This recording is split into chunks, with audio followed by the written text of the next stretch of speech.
It was one of those evenings when the house felt too full and too empty at the same time. The smell of roasted chicken floated through the kitchen, plates clinking, the chatter of kids bouncing off the wooden walls I'd built 40 years ago with my own hands. Every groove in that table, every nail in that beam, Marjorie and I put them there. Back then, this house felt alive. Now it just sounded busy. Nathan sat at the head of the table, eyes on his phone, pretending to scroll through something important. Tessa moved around like she owned the place, organizing plates, correcting where the salt should sit. She had that tone again, polite enough to be respectable, sharp enough to cut skin. She set a plate in front of me, didn't even look up, and said, "Richard will handle meals from now on. You can eat later, maybe in the den. Less crowd that way." For a second, I thought I'd misheard her. The kids froze. Nathan gave this little cough like he might say something, but didn't. No one looked at me. I stared at that plate for longer than I should have. Then I smiled, a quiet, tired kind of smile, and picked up my fork. "I'll be fine," I said softly. No one answered. They just went back to talking about bills and grocery lists like nothing happened. I cut a piece of bread, chewed slow, and the only thing louder than the scraping fork was my heartbeat. You ever sit in a room full of your own family and feel invisible? It's a strange kind of cold. You don't get angry, you just go quiet because if you speak it might break something that can't be fixed. Tessa laughed at something Nathan said about job interviews. Grace asked for more potatoes. Oliver avoided my eyes. I could feel him watching me though, the way kids do when they know something's wrong but can't name it. I gave him a small nod. He didn't nod back, just looked down and poked his food. Dinner went on like that. Forks, silence, fake smiles. I looked around the table and realized somehow I'd gone from head of the family to just an old man occupying a chair too close to the edge. When it was over, I stacked my own plate, washed it quietly. No one stopped me. No one even noticed I'd left the table. In the hallway, the old grandfather clock ticked the same way it always had, steady and loyal. I stood there a long minute, listening to it, breathing in the faint smell of sawdust still clinging to my hands.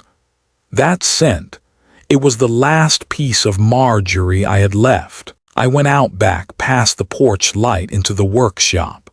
The hinges creaked the same way they used to when she'd bring me lemonade in the summer.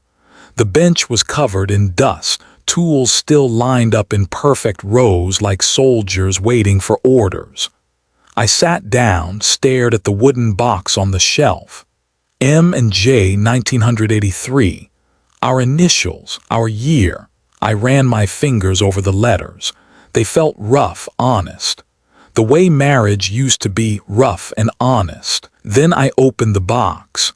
Inside were documents, an old pen, and a single phone number scribbled on a folded note, Clara, Project Haven. I picked up the phone. My hands didn't shake, not even a little. "Clara," I said when she answered, my voice calm, steady, almost too soft. "It's time to open Project Haven." There was a pause on the other end, then a slow exhale. "Are you sure?" I looked around the workshop, the walls, the tools, the life I built, and I said, "Yeah, I'm sure." After the call, I sat there in silence. The clock inside kept ticking. Somewhere in the distance, the family laughed at something on TV. The same walls that once echoed with my wife's voice now carried the sound of people who had forgotten who built them. I didn't feel anger, just a quiet resolve. Sometimes the strongest thing a man can do is not shout, not argue, but prepare. So I cleaned my hands, turned off the light, and whispered to the empty room, "Marjorie, it's time." Then I closed the workshop door behind me. Life has a strange way of teaching lessons, doesn't it? People forget where they came from until the foundation reminds them who laid the first brick. If you've ever felt overlooked in your own home, just remember, silence doesn't mean surrender. Sometimes it's the sound of strength waiting for its moment. Stay with me. You'll want to hear what happens when quiet dignity meets arrogance. After that dinner, sleep didn't come easy. I lay there staring at the ceiling I once painted with Marjorie, the color she called soft morning.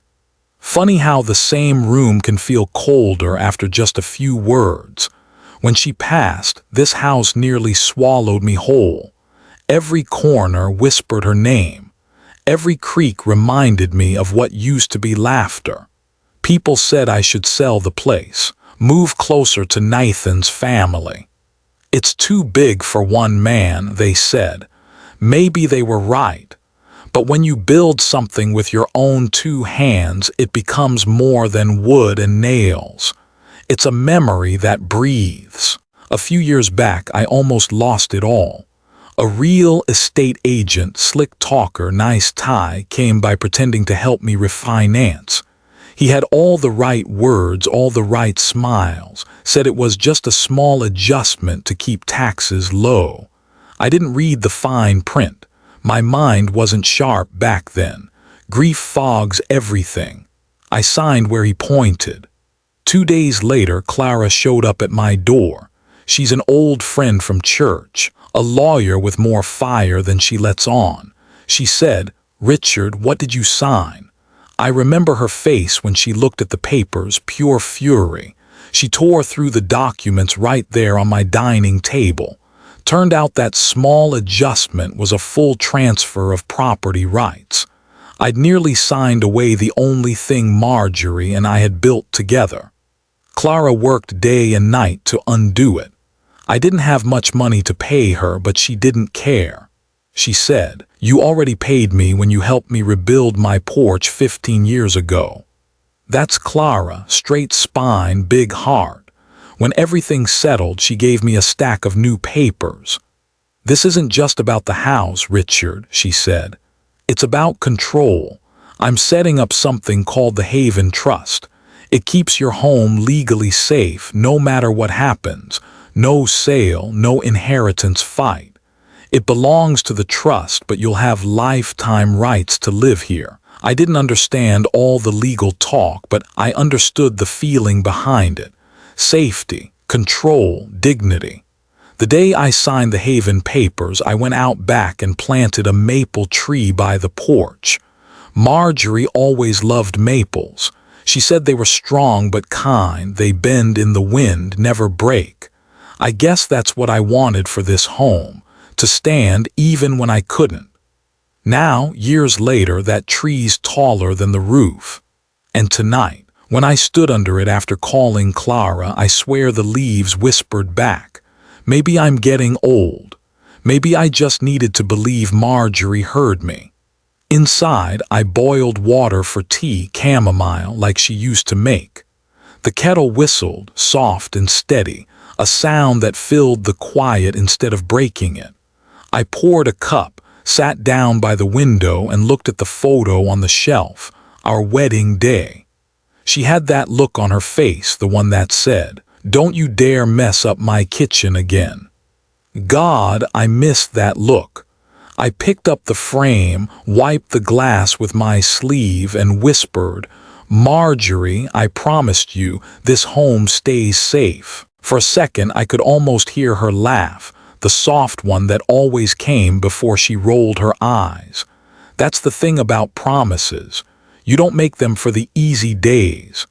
You make them for nights like this, when the house feels like it's not yours anymore, when you're surrounded by your own blood and still feel like a stranger. People think silence means weakness. It doesn't. Silence is patience.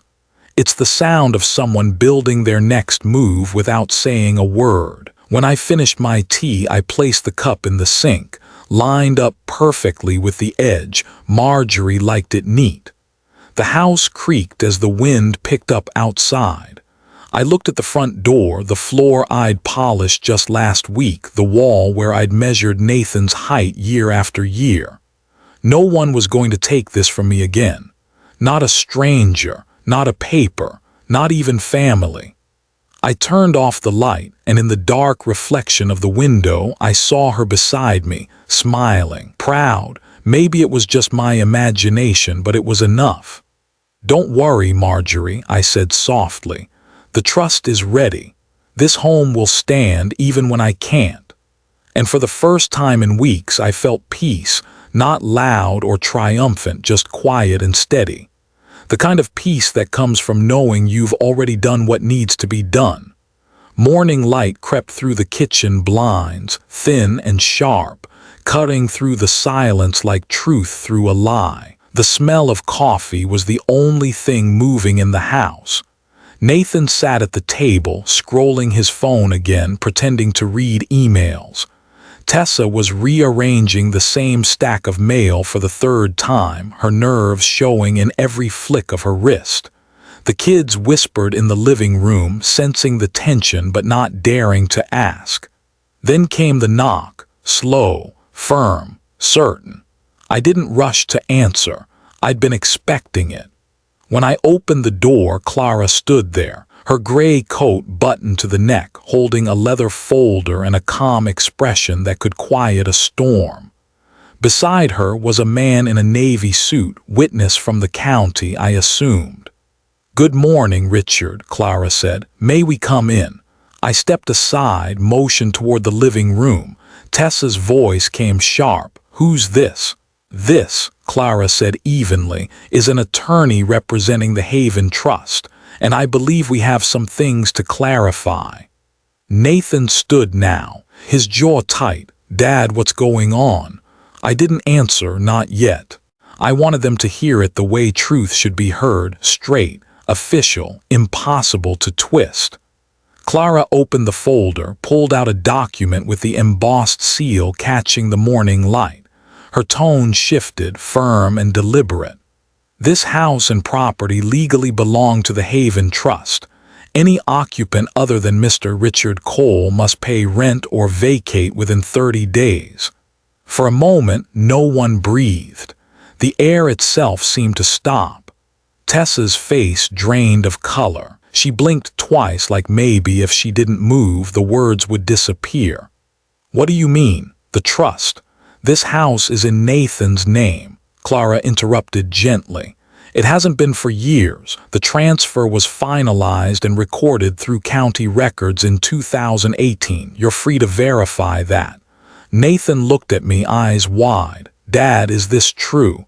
I met his gaze, calm, solid. "It's called responsibility, son. You forgot what it looks like." The silence that followed was heavy, thicker than anger, sharper than shame. Tessa crossed her arms, voice trembling. "You planned this, behind our backs." I didn't answer her question. I just looked around the room, at the walls I'd painted with my wife, the beams I'd carved, the pictures of family smiling at birthdays that felt like a lifetime ago. "You know," I said quietly, "this house has survived storms, power outages, even that winter when the pipes froze. But the hardest thing it's ever had to survive is disrespect." Nathan swallowed, still standing but smaller somehow. "Dad, we didn't mean." "Yes, you did," I said, not unkindly. "But now you'll learn what meaning feels like." Oliver peeked from the hallway, eyes darting between us. I gave him a small smile to let him know he wasn't in trouble. None of this was his fault. Tessa's voice cracked. "You can't just throw us out." Clara stepped forward again. "Mrs. Cole, no one's being thrown anywhere. The terms are simple: pay rent or relocate. It's a matter of legal occupancy." Tessa turned to Nathan, whispering harshly, "You said it was his house temporarily." He didn't answer, just rubbed his temples like maybe if he pressed hard enough, the truth would vanish. I walked to the window. Outside, the maple tree stood tall, sunlight catching on its leaves. It looked stronger than ever. "You know," I said without turning, When you lose sight of who built your foundation, you start to believe you own the ground beneath you. But the ground remembers. Nathan's voice was low. Dad, what do you want me to do?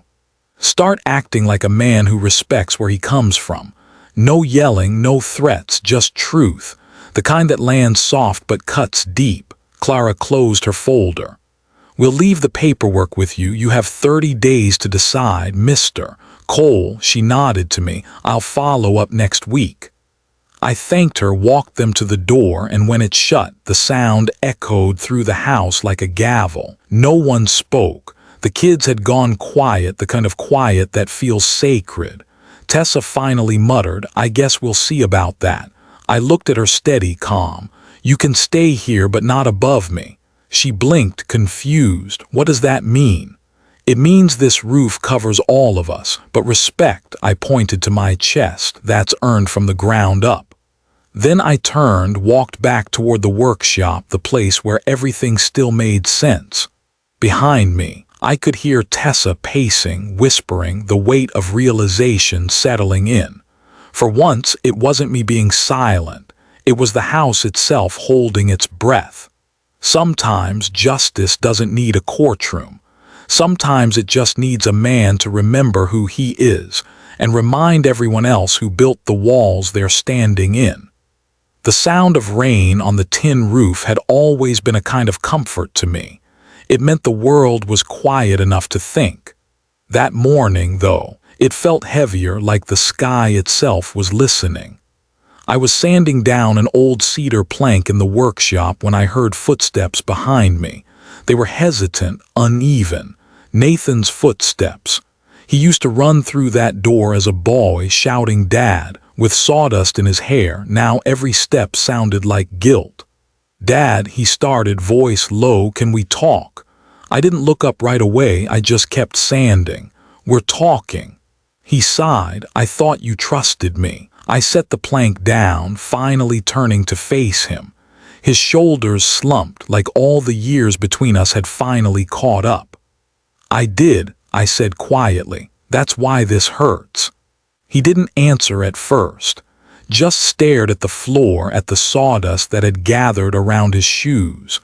The same sawdust he used to call gold dust when he was little. I could almost see him again, 5 years old, laughing while pretending to build his own chair. I didn't mean for it to go this way, he said, shaking his head. Tessa, she just gets stressed. I didn't want to make things worse. I gave a small nod.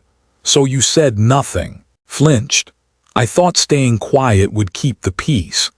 Peace built on silence, I said, never lasts, it just rots from the inside. Nathan swallowed hard, his voice cracked a little. You're right, I should have stopped her. When she told you to eat in the den, I just froze. I didn't want to embarrass her or myself. I picked up my carving knife, not to threaten, just to have something to hold. It felt steadier than words. Embarrassment fades, son. Regret doesn't. He didn't speak again for a long time. The only sound was the rain and the slow scrape of metal on wood as I carved. I could feel him watching, maybe waiting for me to explode. But anger wasn't what I felt anymore. It was disappointment, deep, quiet, and tired. You know, I said finally, when you were 10, you built that birdhouse with me out back. Remember? You dropped the nails, bent half of them trying to hammer straight. You cried because you thought I'd be mad. He gave a faint smile, barely there. You told me to try again, said wood forgives mistakes if you handle it right. I nodded. I still believe that, but people, we're trickier than wood. We don't always know how to forgive the things that can't be unsaid or undone. Nathan looked at his hands, then at the bench. Is that why you made the trust, to protect the house from me? I paused, then said softly, no, to protect it from time, from anyone, yourself included, who might forget what this place means. He let out a shaky breath. I get it now, I really do, I just wish I'd stood up sooner. I ran my thumb along the smooth edge of the cedar. Wishing's easy, doing's harder. He didn't argue, just watched as I took a chisel and began carving small letters into the plank. The room filled with the faint rhythm of the blade cutting into the grain, slow, deliberate, almost meditative. After a while, asked softly, "What are you writing?" I didn't answer right away. When I finished the last line, I stepped aside and let him read it. "Respect doesn't rot." He traced the letters with his finger. "You always did say wood has a memory." "It does," I said, "and so do people. Problem is we remember pain faster than kindness." He stood there for a moment, eyes glassy. "Dad, I'm sorry." I looked up at him, my grown son, standing there like the boy he used to be, finally saying what I'd waited years to hear. "I know you are," I said gently, "but I don't need sorry, I need change." He nodded slowly. "I'll earn it." "You don't earn respect by asking for it," I said. "You build it one action at a time, same way we built this house. Nail by nail, mistake by mistake." He exhaled, wiped at his face, embarrassed to be crying. "You really carved that for me, didn't you?" I smiled faintly. "No, son, I carved it for the house. So even if people forget, the walls will remember." He laughed softly through his tears. For the first time in a long time, the sound didn't hurt. The rain eased outside, sunlight slipping through the dusty windows. I handed him the plank. "Finish the edges," I said. "Make it smooth." He took it carefully like it was something sacred. "What should I do with it when it's done?" "Hang it by the front door," I said. "So every time you walk in, you remember this home stands because respect built it." Nathan nodded. "Yes, sir." I turned back to my bench, the smell of cedar and sawdust filling the air. For the first time in a long while, the workshop didn't feel so heavy. Behind me, he worked in silence, steady, careful, and finally present. Sometimes healing doesn't come from talking. It comes from shared silence, from the sound of wood being mended by hands that once broke it. The afternoon sun poured through the dusty window slats, cutting golden lines across the workshop floor. The air smelled of cedar and old memories. I was shaping a small piece of oak, slow and steady, when I heard the creak of the door. "Grandpa." It was Oliver. He stood there awkwardly, hands in his hoodie pocket, not quite sure if he should come in. I motioned him closer with a small smile. "Hey, bud, watch your step. Those nails have a habit of finding new shoes." He walked over and sat on the old stool beside the workbench. For a while, neither of us said a word. The only sounds were the saw's rhythm, the scrape of sandpaper, and the quiet tick of the old wall clock. It wasn't uncomfortable silence, it was necessary. After a bit, he finally spoke. "Grandpa, why didn't you yell at them?" I paused, set the chisel down, and wiped my hands on the rag. "At who?" He shrugged. "Mom, Dad, everyone." I smiled faintly, not mocking, just soft. "Because yelling doesn't build anything, Oliver. Sometimes silence builds louder walls." He frowned, thinking it over like it was a math problem. But they were wrong. "Oh, I know," I said, picking the chisel back up. "But when someone's blind to respect, shouting only makes them cover their ears tighter. Quiet makes them hear their own echo." He swung his legs back and forth, eyes following my hands. "I think I'd still yell," he said honestly. I laughed. "You're supposed to think that. You're young. Fire first, wisdom later." He smiled a little, the way kids do when they feel safe again. The light shifted through the window, landing right on the plank I was sanding. Dust floated in the air like tiny sparks. For a moment, everything felt still, like time was holding its breath. Oliver looked around the workshop. "Grandma used to help you in here, didn't she?" "She did," I said, eyes softening. "She was better at this than I'll ever be. Used to say every cut tells a story, so make sure yours is worth reading." He thought about that, tracing the grain of the wood with his finger.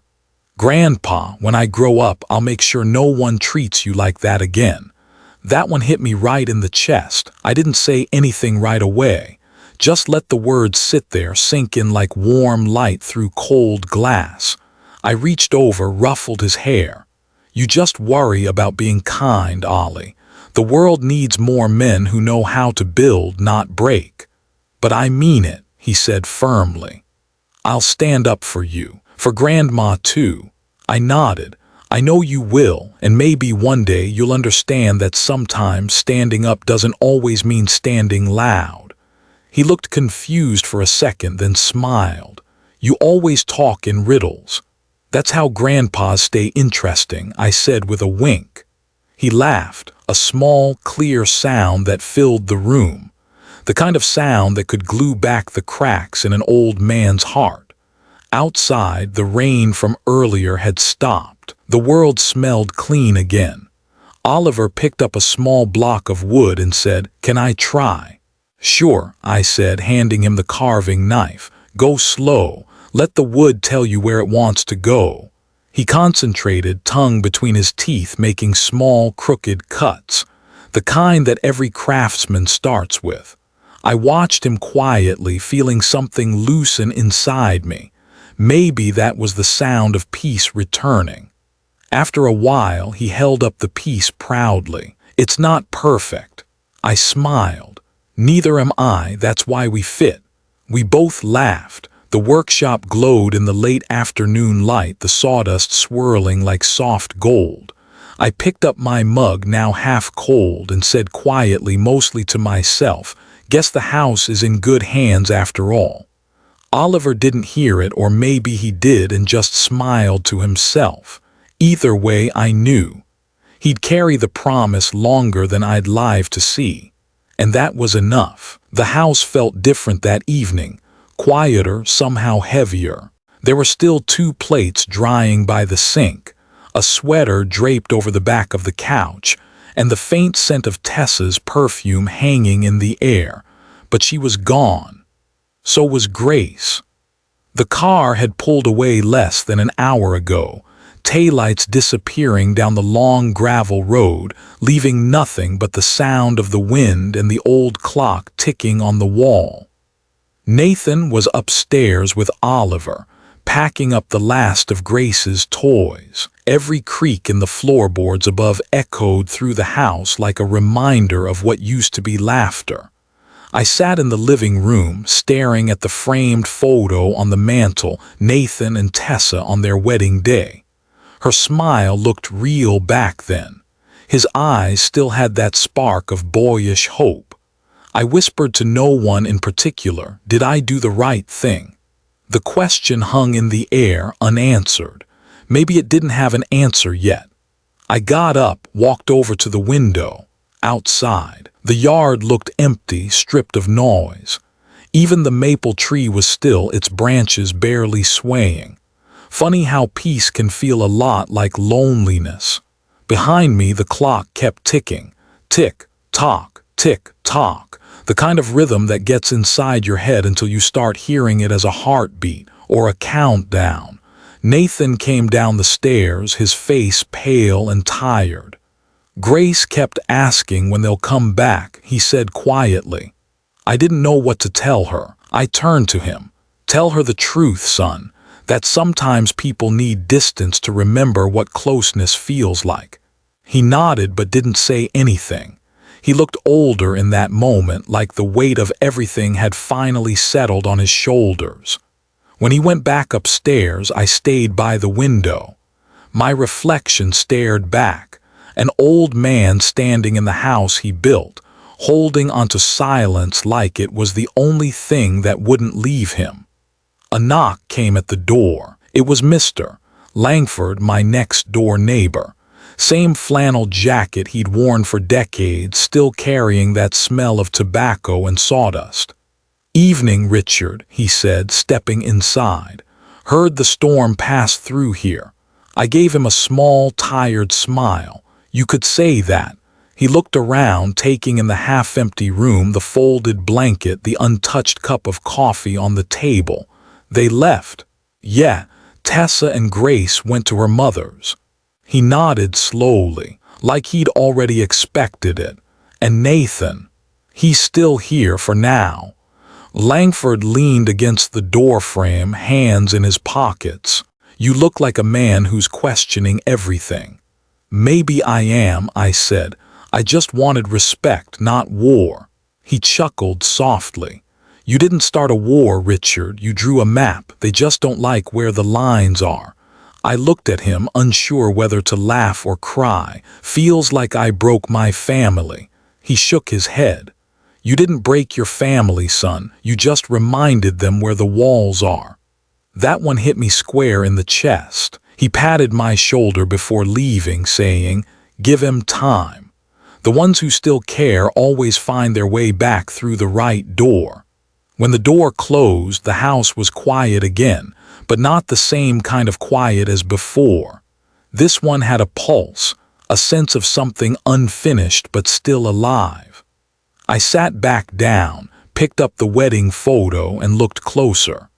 Nathan and Tessa's hands were clasped in that picture, two people who once believed nothing could separate them. Maybe this was just another test.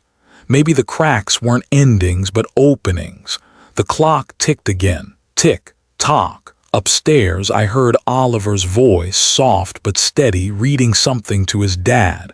Probably that old bedtime story about the carpenter who fixed broken things not with nails but with patience. I smiled just a little. Maybe this family wasn't broken. Maybe it was just under repair. And for the first time that night, the silence didn't sound lonely anymore. It sounded like space, room enough for something to grow again. It was a quiet morning, the kind that creeps in soft and slow, like the world's finally learning how to breathe again. The air smelled like sawdust and coffee, sunlight spilling through the workshop window in thin, golden lines. I was sanding a small stool when I heard the door creak open.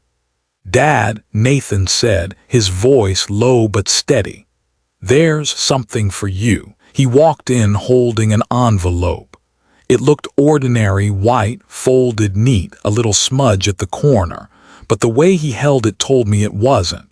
I set the sandpaper down and took it from him. It's from Tessa, he said quietly. For a moment, I just stared at her handwriting. I hadn't seen it since the day she packed up. Sharp letters, tidy spacing, the kind of penmanship that tells you the writer likes control. I opened it slow, careful not to tear the edges. The words were short, honest, heavy. I'm sorry, I let pride make me cruel. I've started therapy trying to understand why I felt the need to control everything and everyone. I know I can't undo what I said, but I want to help somehow. I've sent $5,000 to the Haven Trust to help other families who have been through what we put you through. I hope one day you'll think of me without anger. I read it twice, then again. Nathan stood there, hands in his pockets, watching my face like he was trying to read a language he didn't understand. She means it, Dad. I think she's really trying. I nodded. Yeah, I can see that. He let out a long breath like he'd been holding it for weeks. She's been different lately, softer. She's even calling Grace every night. I don't know where it'll go, but it feels better. I folded the letter carefully and placed it beside the photo of Marjorie on the shelf, the one where she was laughing, her hair catching the light. She'd like this, I said, the honesty, the trying. Nathan smiled faintly. You think so? She always believed people could find their way back, I said, even when they'd lost the map. The light through the window shifted, landing on the frame. Dust motes floated in the air like tiny stars, spinning slow in the warmth. For a second, it felt like the house was breathing again, alive, forgiving. Nathan looked around the workshop. You've been spending a lot of time in here. Helps me think, I said. Helps me listen. To what? He asked. To what matters, I said simply. He nodded. Then his eyes caught the old carving on the wall, "Respect doesn't rot." He smiled softly. "Guess we're all still learning that, huh?" "Learning never stops, son," I said. "We just get quieter about it." He stood there for another moment, then said, "Thanks, Dad, for not giving up on us." I looked at him, the same boy who used to fall asleep on my shoulder in this very workshop, and said, "That's what fathers do, Nathan. We hold the line until you remember where it is." He left soon after, but the house didn't feel empty when the door closed. It felt still, peaceful, like something broken had finally settled into its right shape. I sat back down, picked up the sandpaper, and kept working. The sound was soft, rhythmic, almost like breathing. Forgiveness doesn't mean forgetting. It means remembering without bitterness. Remembering who you are, what you've endured, and how to keep your heart from hardening. The sunlight climbed higher, warm against my back.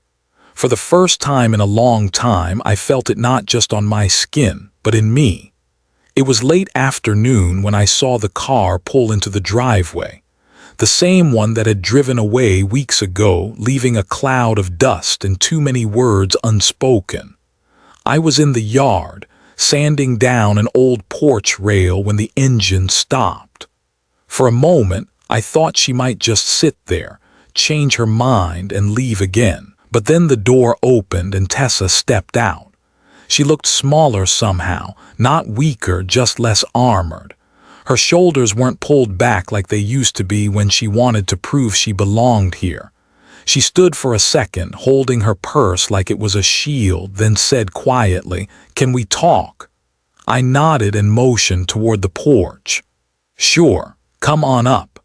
The boards creaked under her shoes, the same way they did for everyone who's ever carried something heavy. We sat across from each other, a small table between us, the air thick with that strange mix of tension and relief.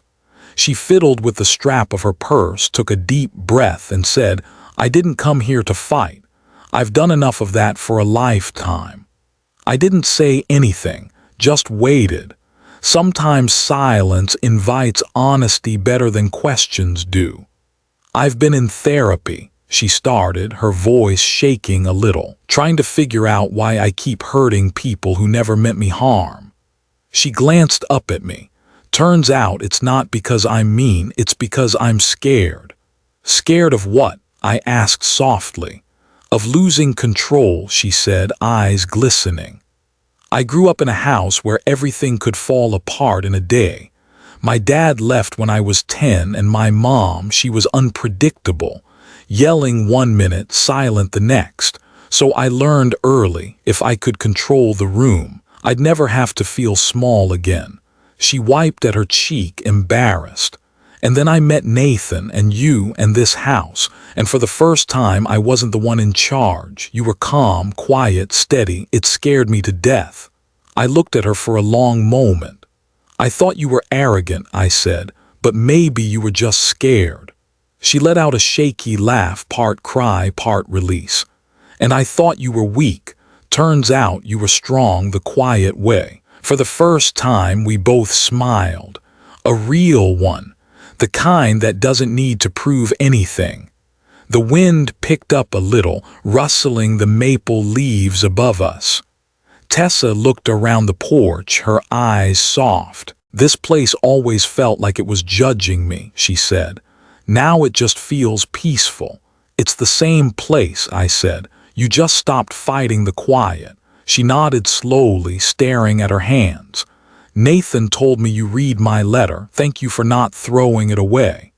"I've thrown away enough things in my life," I said. "Regret's heavier than paper anyway."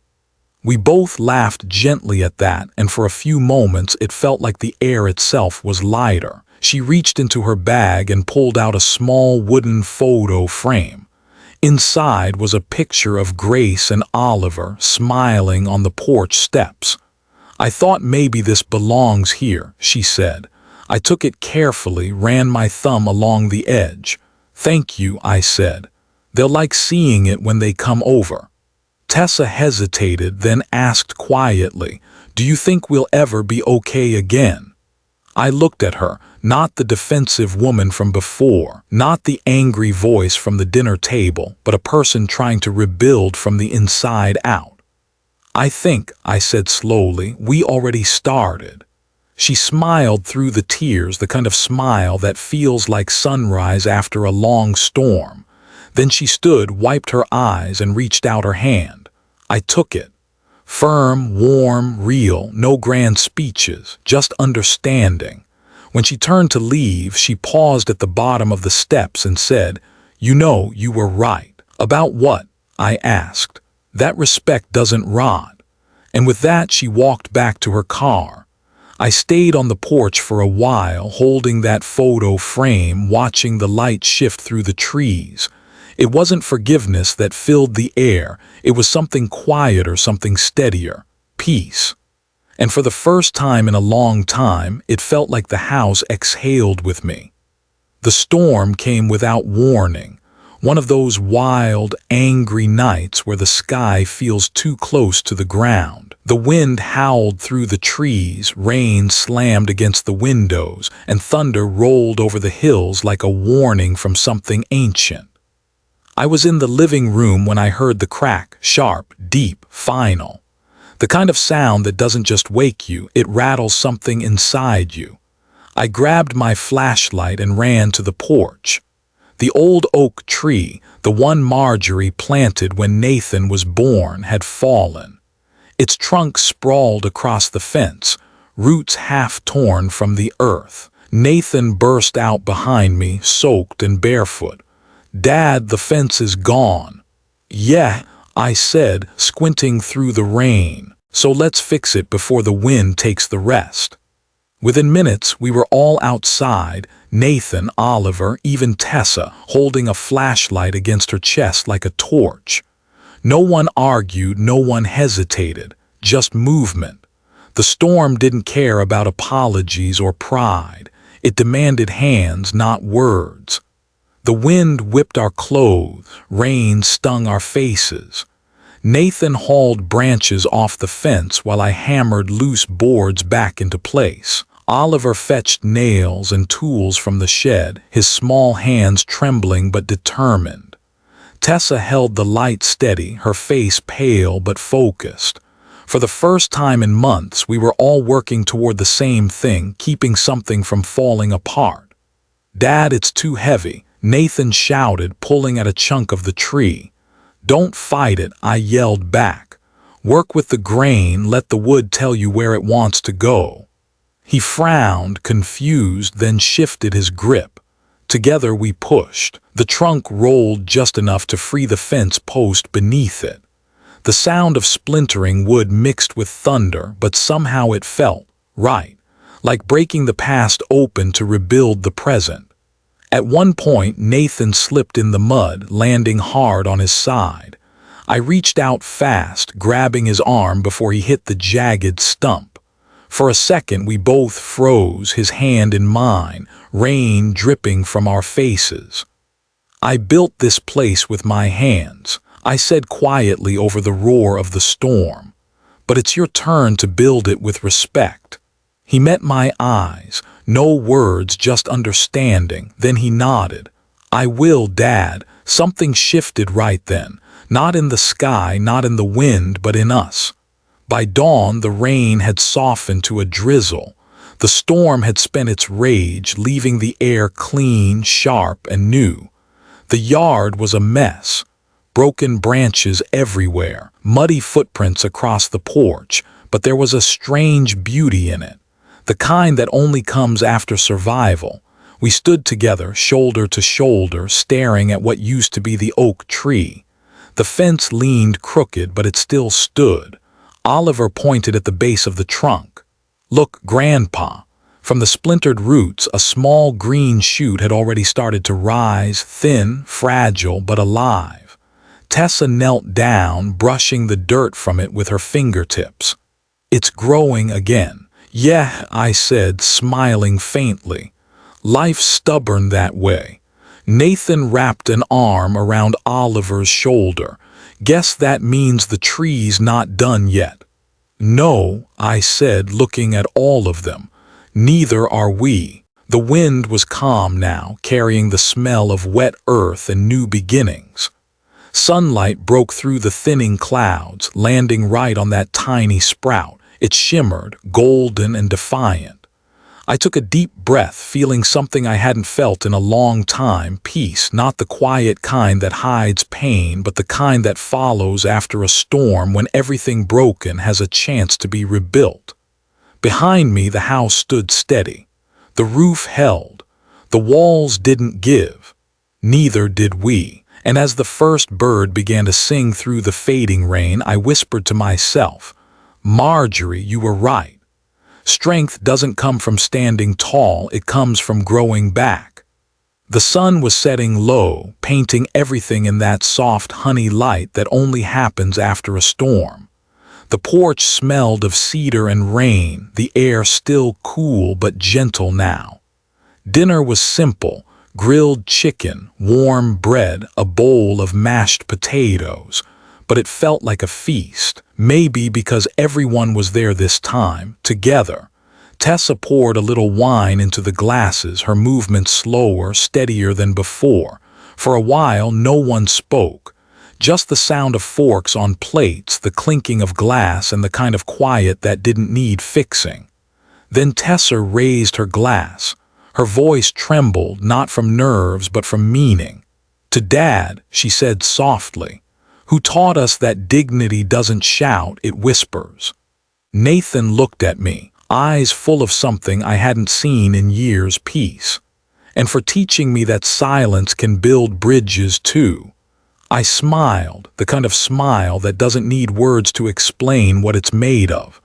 I looked at each of them, the faces that had once been divided now lit by the same light, and then up at the sky.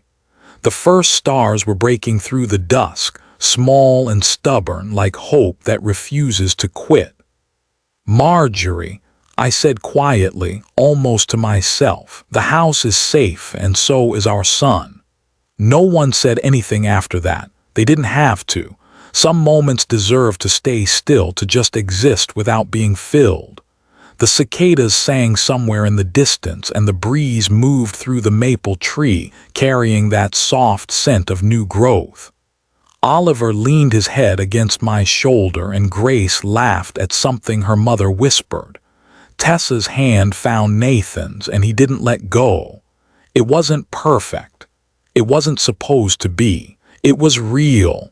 And that was enough. As the night deepened, the stars multiplied, their reflection glinting faintly in the wine glasses. I sat back, closed my eyes for a second, and breathed in the peace that had taken a lifetime to earn. Respect isn't inherited, it's earned. And sometimes the quiet ones carry the loudest lessons. If you've ever been pushed aside by the very people you built your world for, remember this. Silence isn't weakness, it's the sound of strength waiting for its time. And when that time comes, it doesn't shout. It simply stands, steady and unshaken. So if you felt this story in your heart, stay a while. Subscribe for more stories of quiet justice, family redemption, and the dignity of those who built before us.